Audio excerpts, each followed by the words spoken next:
A woman cut down 60 of my family's trees while I was 40 miles away. Trees my grandfather planted in 1947 with his own hands, the first. Spring after he came home from the Pacific War, tobacco. The time I got back, every single one was on the ground.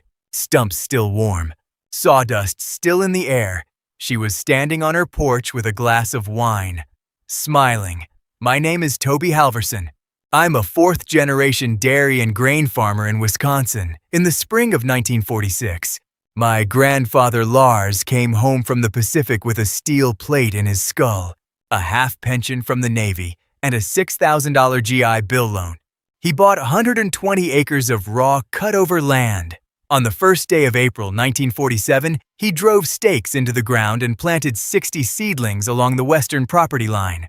Black cherry, white oak, eastern hemlock, 8 feet apart. By hand. That windbreak was the first thing he planted. He built the house second. My twin brother Rune used to sit under the third white oak from the north end every summer, reading Larry McMurtry paperbacks. That was his tree. Rune died at 19 in a tractor rollover on this farm. I got to him in 2.5 minutes. It wasn't fast enough, so I ordered a 100-foot grain silo, and I put it directly in front of her dining room window. In 2008, a developer built a lakeside subdivision on the 80 acres west of our property line.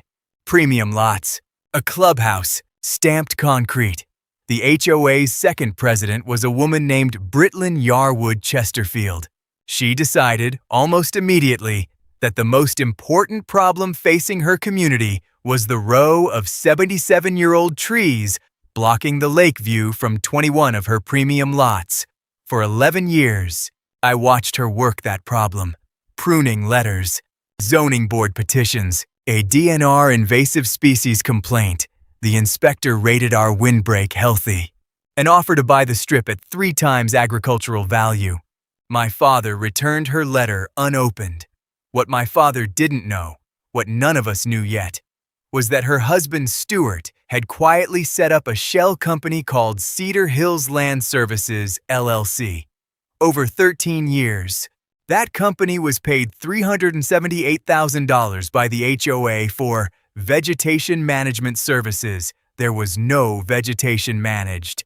Every dollar went straight into their personal account. And in 2010, someone filed a forged easement in my father's name at the county register's office. The signature was not his. On a Monday morning in September, while I was at the feed mill 40 miles away, she finally moved. 6-man crew, 2 skidders, a flatbed. My son Wyatt called at 3:18 in the afternoon. Dad, they've taken down at least 40. I'm watching from the kitchen window. By the time I pulled into the gravel drive, all 60 were down. She was on her porch, glass of wine, smiling. My 81-year-old father, Henrik, was sitting at the kitchen table staring at the empty slope where his father's trees had stood for 77 years. His coffee was untouched. He looked up at me and said, in a voice I'd heard him use exactly twice in my life, "Son, don't do anything you can't undo, and don't let them think they've won. Not for one day, not for 1 hour."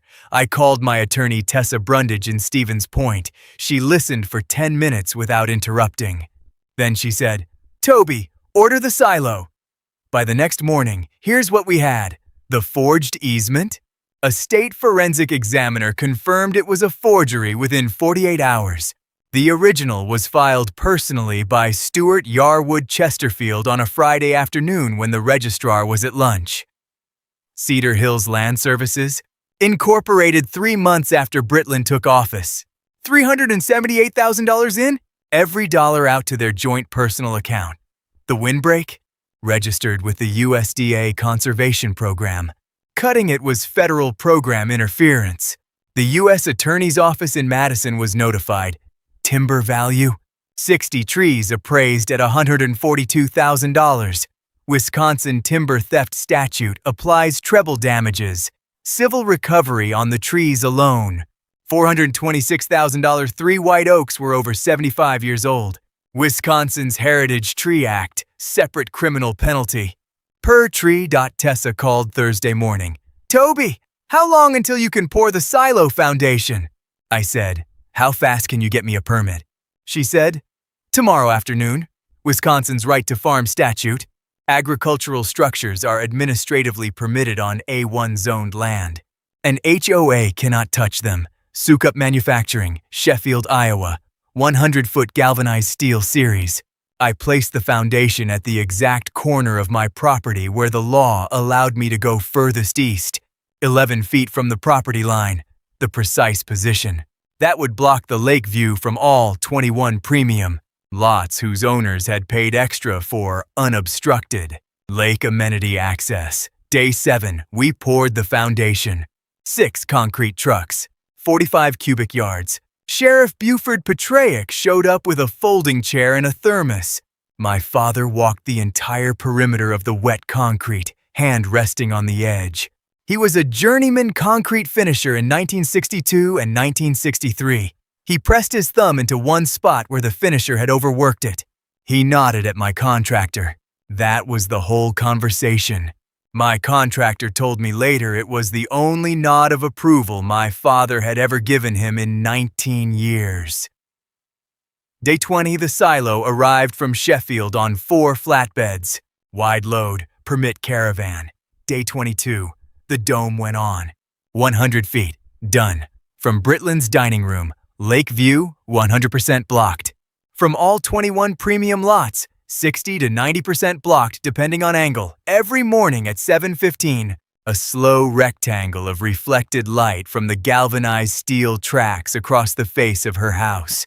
My son Wyatt named it the silo wave. My father called it something less polite, a phrase Lars used in a 1944 Naval after-action report. I won't repeat it here. The lead foreman from Sukup shook my hand before he drove off. He said, "Mr. Halverson, I've been erecting silos for 19 years. This is the first one I think is going to make the evening news. Visual moment. Show the silo going up time lapse. Then cut to the view from her dining room. Hold on it." Britland filed a lawsuit claiming the silo was a spite structure. Her attorney drafted a $1.8 million complaint. Tessa told me, "This will be dismissed at the first hearing. The judge is a third-generation dairy farmer's daughter. She has never granted a spite fence injunction against a working agricultural structure in 22 years on the bench. It was dismissed. Then, Britland came to my silo at dusk with a can of red spray paint. She wrote 2 words on the curved steel panel. I had 11 security cameras on that property line. She was on 4K video from 9 angles within 91 seconds. She was arrested on her own front porch that night on a fresh felony charge and a bond violation. She spent the night in Wapaka County Jail. The paint beaded on the galvanized steel. It ran. It dripped like something out of a cartoon. I left it there for a week. Then I had it professionally removed. I photographed it from 9 angles first. Tessa archived every photograph. Trial, 6 counts. Convicted on all 6, 1 year. 3 years probation. Full restitution. Stewart, 19 federal counts. Pled to 38 months at FCI Pekin. Illinois. The HOA refunded $146,000 in fraudulent vendor payments to its members. I took none of the settlement money personally. Every dollar went into a fund. We named it the Rune Halverson Memorial Windbreak Initiative. We plant replacement windbreaks on Wisconsin farms where the original windbreaks have been cut down. Black cherry, white oak, eastern hemlock, white pine. Greta runs it. Wyatt does the field work. In the first 20 months, 41 windbreaks replanted across 9 counties. The first one was ours, April, 15 months after the cut. We used the same hand maul Lars used in 1947. It had been hanging in the barn for 77 years. New seedlings, 8 feet apart. Same spacing Lars used. My daughter Marigold planted the 3rd one from the north end. We called it Rune's tree.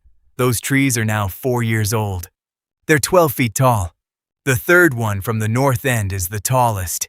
My father Henrik passed last October. Peaceful. The last thing he said to me was, "Son, are the trees coming back?" I said, "Yes, Pa, they're coming back." He said, Good. He closed his eyes. We buried him in the family plot Lars set aside in 1947, the same year he planted the Windbreak. Next to Rune, the silo is still standing. It's full of corn. We sold the 2024 harvest at 91 cents per bushel over harvest price. The silo paid for 38% of itself in year one. Britlin and Stewart moved to Naples, Florida. The new owners of their old house are two pediatricians from Madison. They introduced themselves at the mailbox on their first day. They brought a coffee cake. They said they liked the silo. If you've ever had an HOA, a developer, or someone with a clipboard try to take something your family built, drop it in the comments. Tell us where you're watching from. Tell us what they took. Tell us what you wish you'd built. Next week, the HOA treasurer who tried to seize a Korean War veteran's pickup truck and ended up in federal court. Make sure you're subscribed. I'll see you on the next one.